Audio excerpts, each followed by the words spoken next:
এক আল্লাহই আপনার জন্য যথেষ্ট, ইনশাআল্লাহ কাউকে লাগবে না। কেউ যদি না থাকে, এক আল্লাহই আপনার আমার জন্য যথেষ্ট। এটা কি বিশ্বাস করেন? কিন্তু এই আল্লাহ পাকই আমাদেরকে বাঁচিয়ে রাখছেন, আল্লাহ পাকের হাতেই আমাদের জীবন, আল্লাহ পাকই আমাদেরকে খাওয়ান। আল্লাহ থাকলে কিচ্ছু লাগে না।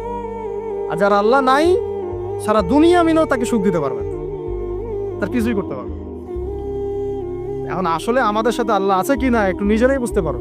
আসলে আল্লাহ পাকের সাথে আমার সম্পর্ক কেমন? আল্লাহ বলে ডাকলে বা আল্লাহর কাছে দোয়া করলে কি আমার ভিতরে কোনো অনুভূতি আসে কি না? রাসূল সাল্লাল্লাহু আলাইহি ওয়াসাল্লামের নাম আসলে আমার ভিতরে কোনো অনুভূতি আসে কি না? বুঝবেন ইনশাআল্লাহ, এটা আপনার আস্তে আস্তে বুঝে যাবেন। তাহলে নিজের তাজকিয়ার দিকে ফোকাস করেন, এবং তাজকিয়া অর্জন করার জন্য অবশ্যই সোহবত লাগে। যারা আত্মশুদ্ধিতে পরিপূর্ণ মানুষ, এই মানুষগুলোর সাথে পরামর্শ করে চলবেন।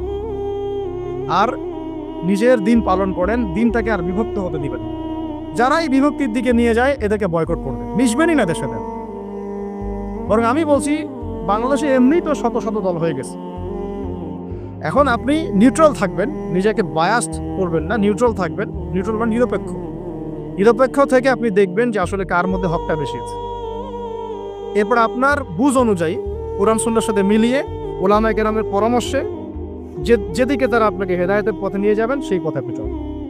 ইনশাআল্লাহ আপনি ঠিক পথে থাকবেন। এই জন্য আমি একা একা থাকতে নিষেধ করি। উলামায়ে কেরামদের সাথে পরামর্শ করে চলবেন এবং ঐক্যবদ্ধ জীবনযাপন করবেন। আর কিছু ভাইয়ের মধ্যে যদি খারাপ কিছু থাকে, তাদেরকে একদম আন্ডার এস্টিমেট করে ধুয়ে রেখে দেওয়ার দরকার। কারণ যার মধ্যে খারাপ কিছু আছে ওর মধ্যে ভালো কিছু আছে। খোলা মনে ভালোগুলো নিয়ে নেবেন, খারাপগুলো আপনি ছেড়ে দিবেন।